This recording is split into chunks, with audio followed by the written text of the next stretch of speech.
Hola, ¿qué tal? ¿Cómo están? Este es un nuevo programa de la temporada 13 de Meridiano 64. En este difícil contexto económico de la situación que está atravesando nuestro país, vamos a dialogar de economía con el ministro de Hacienda de nuestra provincia. Estamos hablando de Osvaldo Giordano. Osvaldo, ¿cómo estás? Muy buenas noches. Muchas gracias por acercarte acá a nuestros estudios. No, gracias a ustedes por la invitación. Un gusto. Bueno, a ver.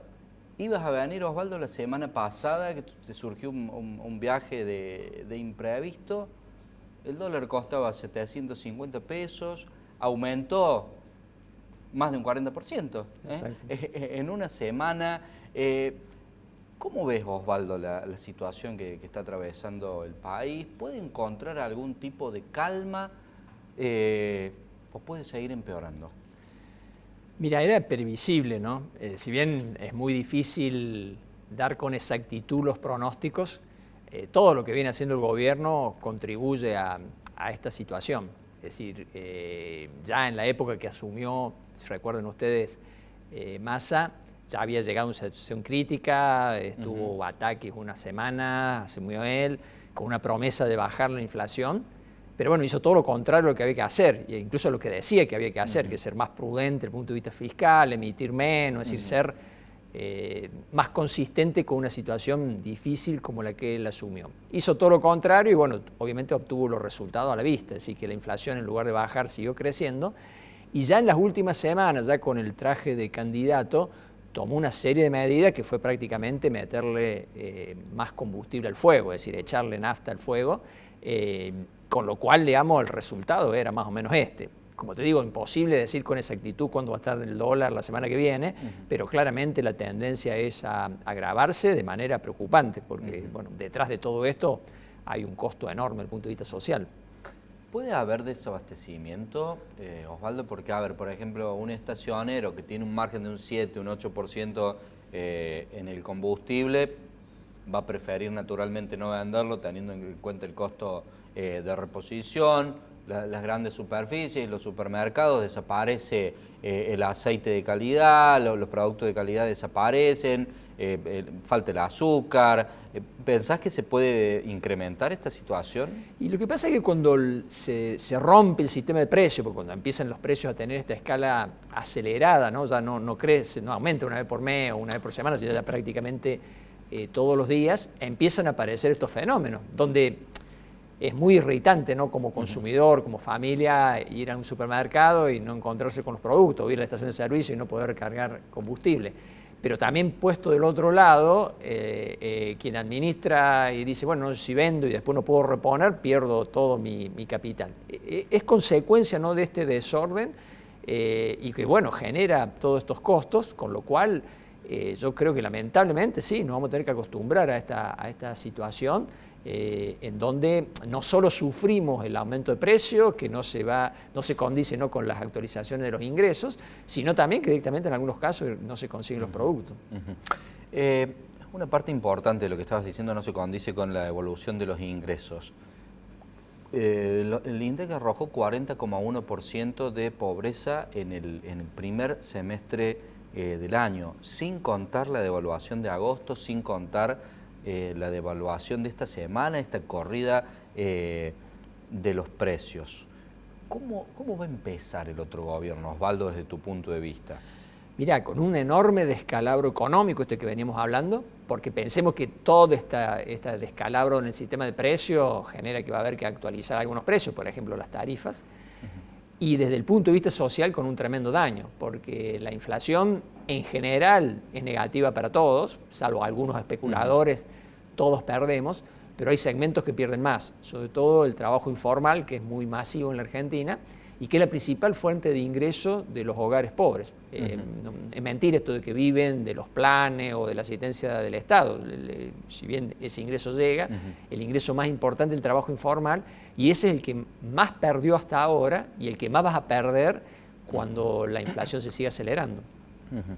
La salida, Osvaldo, desde tu punto de vista, es la dolarización, una bimonetariedad. Lo que plantea es que Areti desdoblar el tipo de cambio para que finalmente se confluya en un único tipo de cambio. ¿Cómo se sale de esta situación? Ninguna de ellas va a ser fácil, naturalmente. Mira, yo creo que el tema del régimen monetario está sobredimensionado en el debate que hoy tenemos en la campaña electoral, que tiene mucho que ver, ¿no?, con esta situación, ¿no? La inflación genera tanta angustia que se genera una demanda, ¿no?, de que alguien traiga una solución rápida, y allí obviamente la dolarización no hay con qué darle, porque pareciera que mágicamente yo dolarizo y se murió el problema, es decir, no hay más inflación. Pero la verdad es que la inflación no la genera el régimen monetario, la genera el exceso de emisión, es decir, tener un déficit fiscal muy grande que al principio no 15 puntos del PBI si sumamos el fiscal y el cuasi fiscal. Exactamente. ¿Alguna vez la Argentina atravesó una situación tan catastrófica con un número del 15% de déficit? Mirá, hay que irse bien atrás, y no a momentos muy gratos, ¿no? Las hiperinflaciones, por ejemplo, en la década del 80 o en la década del 70.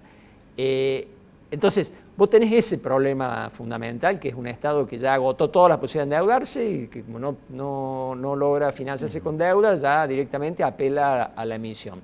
Si vos no cortás eso, no hay régimen monetario que te salve. Es decir, podés dolarizar, pero si el Estado sigue con déficit, bueno, no vas a poder emitir porque no podés emitir dólares, pero se van a endeudar, van a aparecer las cuasimonedas y ya seguro que termina mal.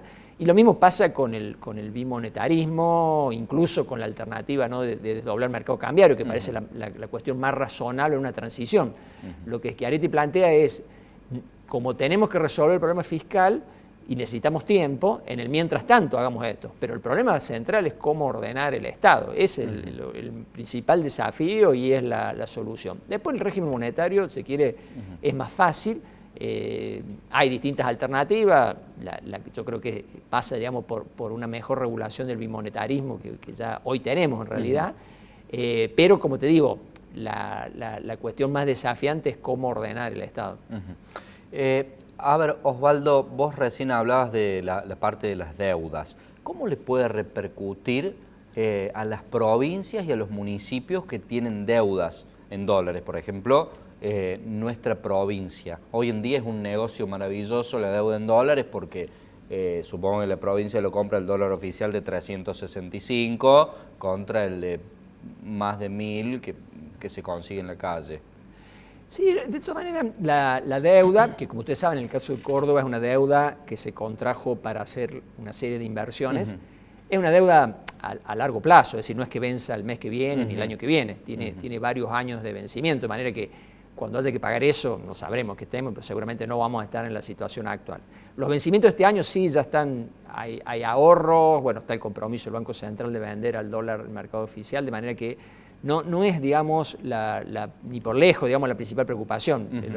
Los servicios de la deuda representan una fracción pequeña de los ingresos totales de la provincia. El tema es que este clima, ¿no?, de altísima inflación, donde aumentan los ingresos, pero también aumentan mucho los gastos. Y todo esto que hablamos antes, ¿no?, de que se paraliza la actividad comercial y productiva, y los impuestos se cobran fundamentalmente de la producción y del comercio.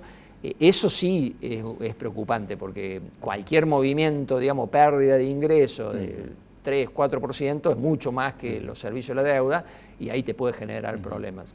Si usamos una escala del 1 al 100 como la cantidad de centímetros que componen un metro, ¿a qué distancia estamos de un Rodrigazo?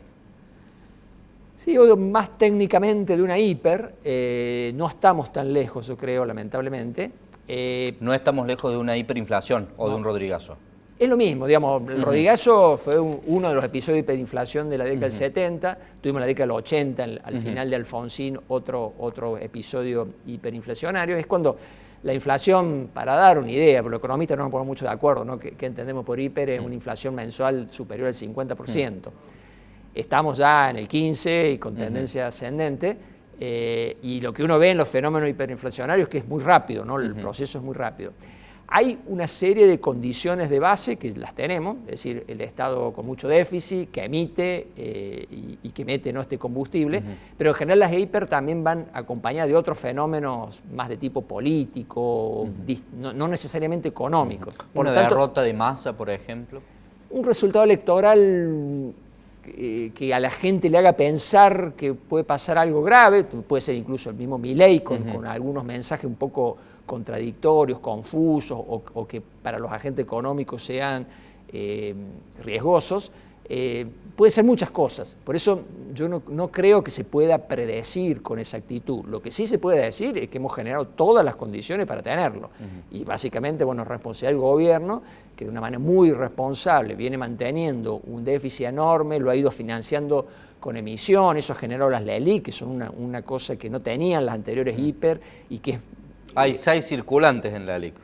Está ahí, sí, y está latente porque es algo que nosotros, digamos, la gente deposita plata en el banco y el banco en lugar de prestarla se la da al Banco Central, pero si la sacan, digamos, y la gente le pide al banco devuélvemela, el Central va a tener que emitir y eso sería una emisión enorme. Entonces, estamos ahí jugando al borde, digamos. ¿Te pareció, Osvaldo, poco razonable lo que dijo Milei? Porque en definitiva él dijo que hoy en día no es conveniente tener un plazo fijo y cualquier persona que no necesita una receta para preparar hielo se da cuenta que si le pagan el 9% mensual de intereses con una inflación de por lo menos el 15%, va a perder plata. Sin duda que como recomendación de economista es la más obvia, y más, no hace falta ser economista, como bien vos lo señalás, que es muy simple saber que hoy perdés con claridad frente a los precios.